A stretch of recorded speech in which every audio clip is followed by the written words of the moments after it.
The views and opinions expressed by the host and guests are solely their own and do not necessarily reflect the views, policies, or positions of this television station, its management, or its affiliated network.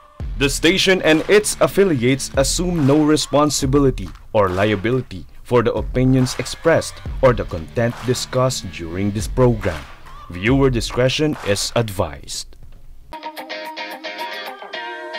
Sa barangay tayo, ikaw at ako. Sa barangay tayo, sa barangay tayo. Sa barangay tayo, ikaw at ako. Madami ka matututunan, nakaalaman, kaya lagi tandaan. Sa barangay tayo. Isang maganda at mapagpalang araw po sa inyong lahat mga kabarangay. Ako po ang inyong lingkod, SK Mai Salazar, at welcome po sa isa na naman pong araw ng makabuluhang talakayan para sa ikagaganda ng serbisyong barangay. Kasama pa rin ang ating pambansang kagawad, Kags Butch Serrano. Maraming salamat, SK Mai. Isang karangalan na makasama kayo 42,047 barangays upang pag-usapan natin ang mga mahalagang probisyon sa Local Government Code. Kasama po natin ang maganda, ang magaling na Kagawad Marie Formentera Ferrer. Daghang salamat, Kags Butch. Maayo og malipayong adlaw kaninyong tanan. Ako po ang inyong lingkod, Kags Marie Formentera Ferrer, upang magbigay ng serbisyong higit pa sa inaasahan ninyo. Kasama po ang ating pinagpipitagang kapitan, Kap Dondon Francisco. Maraming salamat, Kags Marie. Isang mapagpalang araw po sa inyong lahat, sa mga nanonood po ng Sa Barangay Tayo. Para sa mga miyembro ng mga councils at ng barangay councils at SK, ang tanging may iwan natin ay ang ating pagbibigay serbisyo. Ang ika nga, performance speaks. Kaya samahan nyo kami rito at manood sa Barangay Tayo. Hello. Kamusta naman po ang ating pong mga linggo? Kanina po si Cap tsaka si Kags Marie nagsasenyasan na naman po sila. Muntik na po tayong mawala. Comedy section yung naandun. Kamusta naman po kayo? At medyo maulan-ulan po ang panahon ngayon pong mga nagdaang araw. Actually na naman yung panahon. Sobrang init, tapos biglang uulan. Tapos pagkatapos ng sobrang ulan, biglang kinabukasan, iinit na naman. Maraming nagkakasakit. Totoo. Usong-uso po mga kabarangay ngayon yung ubo, sipon at lagnat. So, mag-ingat po tayo higit sa lahat sa mga bata. Yes, diba? So, sigurado ako yung ating mga health workers busy-busy na naman ngayong season na to dahil nga sa bago-bago ng klima natin.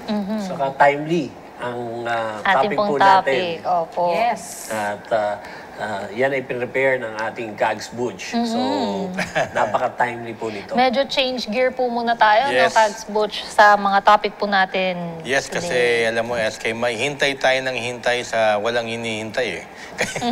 Mag-move on muna tayo doon sa talagang inisyatibo at saka ating layunin na magbalik-aral po tayong lahat para sa ikagaganda ng barangay. Tama po yan, Kags Butch. At kagaya nga po ng nabanggit po kanina ni Cap, very timely nga po yung topic po natin, lalo na ngayong sa ating first segment. Dahil ang pag-uusapan po natin, mga kabarangay, ay ang mga new priorities po and initiatives na maaari po natin gawin patungkol po sa flood control. Dahil mga kabarangay, gaya nga po ng nabanggit natin kanina, medyo nagsisimula na nga po ang panahon ng tag-ulan at napapansin niyo po ba na mabilis nga po magbaha sa anuman pong bahagi ng bansa. At mga kabarangay, hindi na po kasi kapani-paniwala ang palusot po na dahil lamang po ito sa climate change. Dahil isang malaking factor po dyan at dahilan ng mga nangyayaring ganyan ay yung pong kapabayaan po natin at kakulangan po natin sa disiplina. Kaya naman po ngayong araw mga kabarangay, meron po tayong ilang mga suhestyon at rekomendasyon ng mga bagong priorities po sa ating mga barangay na maaari po nating ipatupad sa kanya-kanya po nating mga lugar. Alam mo, tama yan, SK Mai. Tatanungin ko kasi nasa executive si Cap, no? Kasi alam nyo, kaya natin naiisip yan, no, Kags Marie, dahil SK, dahil kung mapapansin ninyo, sa mga videos na pinadadala sa atin ng mga netizens, pag nagbabaha, ang unang makikita nyo, yung bara, yung basura na nakabara. sa ating mga drainage system, sa yung mga basura nakakalat, ay ganun din eh. So, at saka ang isa pa, matanong natin kay Cap kasi maganda ang coordination sa Mandaluyong City. Dapat talaga ang paglinis tsaka pag-maintain and enhancement ng mga ganyang mga bagay, kagaya ng trash collecting tsaka drainage enhancement or cleaning, from barangay to barangay, kasi doon umaagos to city, provincial to provincial. Dapat talaga isang malawakang koordinasyon para maibsan natin to.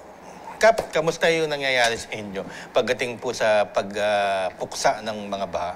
Okay.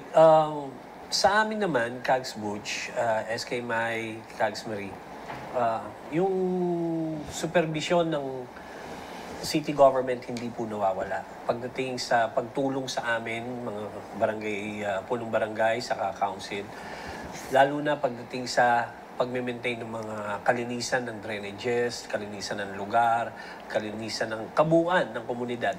Meron kaming Sabado Linis Day, kung tawagin. Pinauso to ni Secretary, sinimulan, hindi pinauso, simulan ni Secretary Benhar nung siya'y mayor pa lang sa Mandaluyong, hanggang sa naipasa na po sa lahat ng naging mayor ng Mandaluyong, at ito po ay naging household name na sa mga tao na nakatira sa Mandaluyong, yung Sabado Linis Day namin. Naalala nyo ba, Cags Butch, may Sabado Nights? Yes. Diyan na pattern yun. Ito naman, Sabado Linis Day. So, every Saturday, ganun po ang aming ginagawa. Tapos mahigpit din ng DILG, saka ng DNR. Nire-require kami na mag-submit nung aming ginagawa para sa environment, sa kalinisan, kung may programa ba. So, kanina, nag-meeting po ang kabuuan ng lahat ng kapitan, kasama po ang outgoing saka incoming mayor, kasama po ang kapulisan, at lahat ng ahensya ng city government na may kinalaman sa pagpapaganda, paglinis ng buong Mandaluyong City. Pati yung sa truck ng basura, yung paghahakot, yung gano'n. So, hindi nagkaroon ng pagkukulang at hindi nagkukulang ang city government pagdating sa coordination. Hopefully, sa ibang syudad at sa ibang munisipyo at probinsya, gano'n din sana yung nangyayari. Kasi talagang totoo yung kasabihan na ang basurang tinapon nyo sa maling tapunan ay babalik din sa inyo. Yun. Actually, hindi lang sa inyo, sa ating lahat. Sa ating lahat. Right. Sa inyo po, Cags Marie, sa barangay po ninyo, kamusta naman po yung coordination din sa Okay, City yung Council? sa amin naman kasi sa Barangay San Valley, actually very active po yung Senro ng lungsod ng Parañaque. So, in partnership and coordination, of course, with City Environment Office, ang ginagawa po niyan, binababa po yung programa sa barangay na kung saan yung mga barangay council, especially yung kagawad in charge on environment, sila po yung gumagawa nito. If I'm not mistaken, every weekend rin po nagkakaroon ng clean-up drive. And I think it's also one of the requirements of the DILG Yes. na i-implement po sa buong Pilipinas na every weekend ay magkaroon po ng samahan na kung saan tayo po ay may pagkukusa na maglinis sa ating mga creeks, sa mga estero, para po malinis. Pero ang nakakalungkot lang talaga na after, not a week actually, after a day, bumabalik na naman tong basura. So, alam niyo po, pagdating po ng pagbabaha, mostly ng ating mga problema is because of yung natatrap po yung lahat ng mga basura. So, ngayon, pag bumara siya, ang tendency po talaga magka-clog. Pag nag-clog po, magiging baha siya. So, yun po yung nagiging problema talaga, especially sa amin, sa lugar namin sa San Valley, dahil nga karamihan meron din kaming mga nakatira malapit sa creek. So, ngayon po, pag napuno na po yun ng basura, wala po talaga tayong choice. Talaga pong tataas po yung tubig at babahain sila. At ang nakakalungkot nito, meron pong naitala sa amin na leptospirosis case. So, it's very dangerous mga kabarangay. Kaya napakahalaga po na siguruhin natin na maging malinis yung ating kapaligiran. I am very sure that the barangays are doing their best together with the Purok leaders and the neighborhood association na gumagawa talaga sila ng programa, ng mga proyekto na kung saan naglilinis sila. But the problem is, yun nga po talaga, yung lack of discipline po talaga natin. At syempre, madalas, pag walang nakakakita, doon natin ginagawa. So, nakakalungkot po yun, mga kabarangay. Mas maganda siguro kung sa sarili pa lang natin, matuto na tayong magdisiplina. Singit ko lang. Bukod doon sa sinabi ni Kags Marina, dapat matuto na tayo o maging disiplinado tayo, kailangan talaga yung recyclable, saka yung segregation. Kailangan gawin na natin. Kasi kailan pa natin gagawin? Yung talagang too late the hero na. Kahit anong gawing, kahit pagandahin pa yung drainages, palakihin pa yung culverts, pero kung hindi disiplinado yung mga kabahayan o mga nakatira sa paligid, wala talagang babahin at babahin. Kaya nga lagi natin sinasabi, it's a collective effort. Hindi pwedeng trabaho naman nila yan eh. Hindi pwedeng Nila lang barangay lang. gagawa. Hindi Hindi po kakayanin, mga kabarangay. Talagang kailangan po ang bawat isa may partisipasyon. At mangyayari lang yun kung makikiisa po ang bawat isa. Ayan po. Ayan po, maraming salamat. Alam mo, SK, kami ni Kags Marie, magkapit barangay kami. Usually, yung dumadaloy na basura galing sa amin, pumupunta sa kanila. And vice versa, di ba? Kaya nga sinabi natin na meron tayong mga suggestion na dapat ang barangay, nagko-coordinate sila. Pero tama yun, yung disiplina talaga ng mga Pilipino. Kinakailangan, kung makikita ninyo yung mga video, yung basura naman na nagka-clog, galing din naman sa bahay nating lahat yun eh. Kaya po nagkakaganyan. And of course, yung waste management na sinasabi ni Cap Dondon, na mamaya meron tayo magiging guest, hindi pala mamaya, in the future na sa waste management. Pero alam na po natin lahat yan. Yes. Ang problema lang, hindi natin as a people, as a person, hindi natin individual level. Yes, hindi natin magawa. Hindi ko alam kung bakit. Kaya yung, sabi nga, basura na tinapon, bumabalik din sa atin. Kaya talagang collective effort ng government at saka ng people na sinisilbihan. Yan po, tama po. At maraming salamat po sa mga paalala po ninyo, Kags Butch, Kags Marie at Cap.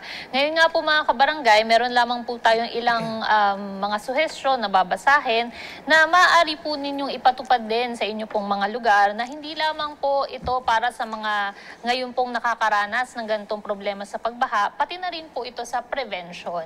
Kaya naman yung unang-una po dyan, Kags Butch, ito pong resolution to implore all barangays and officials of the municipality or city to coordinate systematically efforts to clean, enhance, and prevent littering in all drainage areas and all public spaces around the barangay. Meron din po tayong isang suggestion for an ordinance prohibiting naman po yung littering, dumping, throwing of garbage, rubbish, or any kind of waste in open or public places and requiring all owners, lessees, occupants of residential, commercial establishments, whether private or public, to clean and maintain the cleanliness of their frontage and immediate surroundings and providing penalties naman po for violation thereof. Executive order or directing all households to follow barangay directive and city ordinance, if any, the Tapat Ko, Linis Ko Initiative Program. At panghuli po, an ordinance appropriating funds for the cement paving, elevation to flood control level, and construction of curbs and gutters of inner and barangay roads. Ayan, thank you, SK. Alam mo, Kags Marie, meron na to, no? Sa city at saka sa mga barangay. Meron na, in principle or in ordinance, meron na talaga mga ganito eh. Meron clean, ano yun? Meron ng ganon, Kags Butch. Meron. Pero, maganda to na nare-remind. Di ba? Nare-remind yung mga tao na kailangan talagang pagtuunan nila ng pansin yung paglilinis. Meron na po.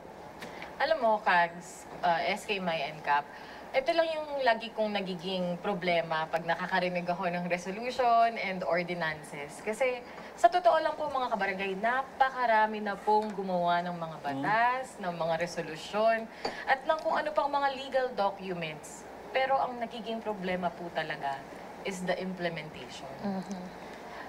Sabi nga nila, maraming batas, wala namang pangil, di ba? Kumbaga, wala man lang ngipin na kung saan magagawa yun. Tapos, ang madalas kasi nangyayari, may mga batas tayo, pero syempre, nandyan, pagka nagkaroon na ng problema, magkakaroon ng pakiusapan.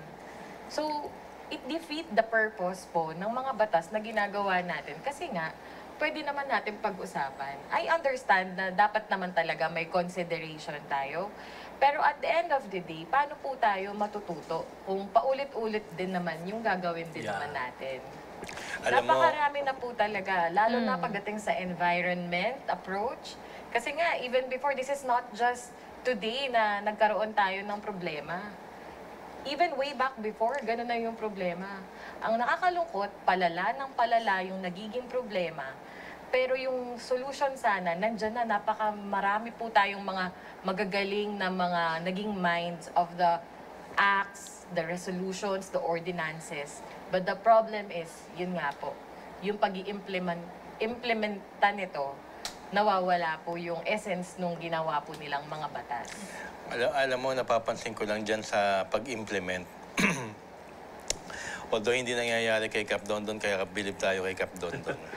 Alam mo, hindi, totoo yan kasi takot kasi minsan i-implement dahil mawawala ng boto. Pag sinabihan yung mga tao at pag penalize at pagka halimbawa ng huli ka ng mga nagtatapo ng basura, sa next election kinakabahan na. Kaya nga natin kinuha si Cap Dondon dahil, kaya hindi ho ako nang bobola dahil talagang pinalinis niya yung kanyang barangay. No parking talaga. Magalit na kayo kung magalit. Yan ang mga kailangan natin mga kapitan na hindi natatakot kung iboboto ka pa o hindi. Yan ang problema sa implementation na nakikita ko sa politika. Ako naman yun din lang naman yung nakikita ko sa dahilan. Oo nga. Cap. Ganun ba yun, Cap? Kaya magkita tayo sa susunod na eleksyon. Ako'y host. Hindi na ako komentar. Ay, nagalit ho. Hindi. Nagalit ang mga taga-Mandaluyong. Kidding aside, hindi ho ako perfect. Hindi ho perfect ang mga kapitan, ang mga kagawad. Meron siyempre mga Shady part. hindi lang yung shady, yung mga pagkukulang na may mga lugar na hindi naman namin nakikita Saka hindi lang naman ang paglilinis din ng trabaho ng kapitan o kaya ng mga kagawad. Marami pa yan. Napupuntahan natin sa susunod na segment naman yung isang part doon. Yeah. Pero, syempre, 50-50 po lagi 50 yung pag-private sector o yung ano tawag dito, yung mga mamamayan ng barangay nyo, saka yung mga nanunungkulan. Kasi syempre marami pa rin nagagalit. Kahit sa akin, maraming nagagalit dahil, trabaho niya yan, hindi nyo ginagawa, madumi yung ganito, may nakaharang na ganito, may mga tumutulog ganito. Which, wag muna sana ho kayo magalit. Ituro nyo sa amin, aaksyonan namin. Ganun ho dapat ang samahan. Kasi lalo na sa paglilinis ng kapaligiran, one world. Iisa lang ang mundo natin. And lahat tayo may stake doon. Hindi kami lang, hindi kayo lang din. Yun. Kaya nakakatawa talaga, Kags, pag naririnig ko magsalita si Cap Dondon. Kasi I really admire those in public service na hindi naman sa hindi natatakot, pero kumbaga, yung priority nila is not self-serving. It's really the political will na meron sila na gusto kong gumanda yung lugar ko Ngayon, kung magustuhan nyo ako, salamat. Kung di nyo ako magustuhan, at least at the end of the day, yung ginawa ko is alam kong mas makakabuti para sa nakakarami. Kaya mas marami pa din naman mga silent voters, Cap. Kaya huwag kang mag-alala. Kasi alam nyo po kung mapapasyalan nyo po lamang ang barangay na Mayan, napakalinis at napakaganda po. At makikita mo talaga na mayroong disiplina yung mga tao. Kasi nung bumisita kami doon, kahit po kami, hindi po kami nag-park kung saan-saan. Talagang meron pong tamang paradahan na kung saan makikita mo talaga na napakaayos. So, hindi naman namin binubuhat ang bangko mo, Cap. Pero yun lang yung sinasabi ko na talagang there are few. Diba? Pero we don't want to generalize. But I know for a fact na bawat kapitan naman po ay may kanya-kanyang angking galing. Kasi sa dami nga naman talaga ng dapat i-priority, sa daming kinakaharap na problema ng isang barangay, tapos iisang tao lang, mabigat po ang responsibilidad ng bawat isa. So, sa mga kabarangay natin, since wala namang eleksyon pa, magsama-sama pa rin po tayo para magtulungan at para sa ikagaganda po ng inyong mga barangay. Ayan po, maraming salamat po Kags Marie, Kap at Kags Butch sa mga paalala po na yan. At bilang panghabol na lamang po at panghuli na lamang po na paalala tungkol po sa topic na ito mga kabarangay, lagi po natin sinasabi dito na panahon na po para magkaisa po tayong lahat ng mga barangays, mga liga po ng barangay, maging sa probinsya at dito po sa NCR at of course tayo po bilang mga constituents din mga kabarangay para sa isang malawakan po at systematic na coordination ng programa para po sa pagpuksa ng lumalalang baha sa atin nga pong bansa. Tama na po yung sabi-sabi at yung mga dahilan po, excuses ng climate change po yan or lahat naman po binabaha na kahit saan. Ang problema po ay gawang tao at malulutasan din po yan ng isang madisiplinang tao. Kaya naman mga kabarangay, magbabalik po kami dito sa ating programa, sa ating pong second segment. Marami pa po tayo pag-uusapan sa pagbabalik ng Sa Barangay Tayo. Sa barangay tayo, ikaw at ako. Nagbibigay ng aral sa mga kagawad at